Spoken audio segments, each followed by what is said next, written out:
En transition s'occupe de mettre en valeur une façon de vivre simple, locale et conviviale. Puisqu'on est dans les champs, restons-y. Vous avez certainement déjà remarqué en vous promenant qu'il y a parfois des panneaux orange avec un chiffre ou un nombre écrit dessus, planté au milieu de nulle part. Ce n'est pas un panneau destiné aux oiseaux pour les aider à retrouver leur nid. Par contre, c'est bien du ciel qu'on les recherche. Ces panneaux permettent notamment d'éviter des explosions de gaz. Regardez. Comme tous les mardis, Benoît et son pilote ont rendez-vous sur le tarmac de l'aéroport privé de Zaventem pour leur mission de surveillance aérienne. Dernier check-up de l'avion, les deux hommes s'apprêtent à survoler des conduites enterrées. On a deux pipelines, un d'éthylène qui fait à peu près 120 km, donc Anvers-Gemep. Et puis on a un pipeline d'eau salée, et lui il fait à peu près 200-220 km. Lui vient de Bort en Allemagne. Aujourd'hui, la conduite d'éthylène est dans leur collimateur. Ce pipeline appartient à la société Solvay et alimente directement son usine. Un moyen rapide et efficace d'arriver à destination. Oui, mais ces tuyaux traversent notre pays à 80 cm de profondeur. Si un fermier ou un entrepreneur se met en tête de creuser la terre, il faut pouvoir l'encadrer.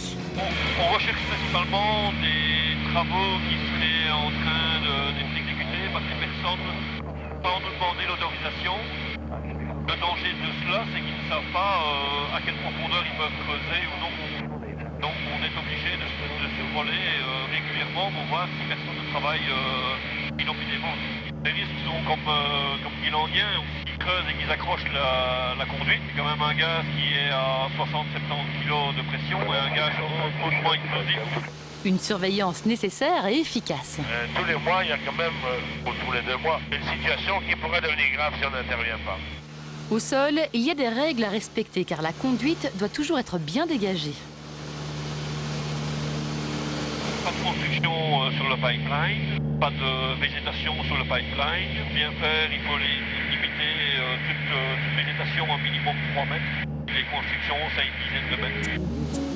À force de scruter le sol depuis le ciel, Pierre et Benoît localisent le tracé du pipeline grâce à des repères qu'ils sont seuls à connaître.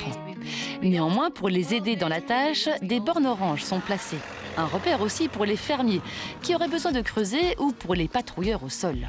Car si Benoît vole une fois par semaine au-dessus de la conduite, il patrouille en 4x4 le restant de la semaine le long de ces bornes, toujours à la recherche de travaux pirates.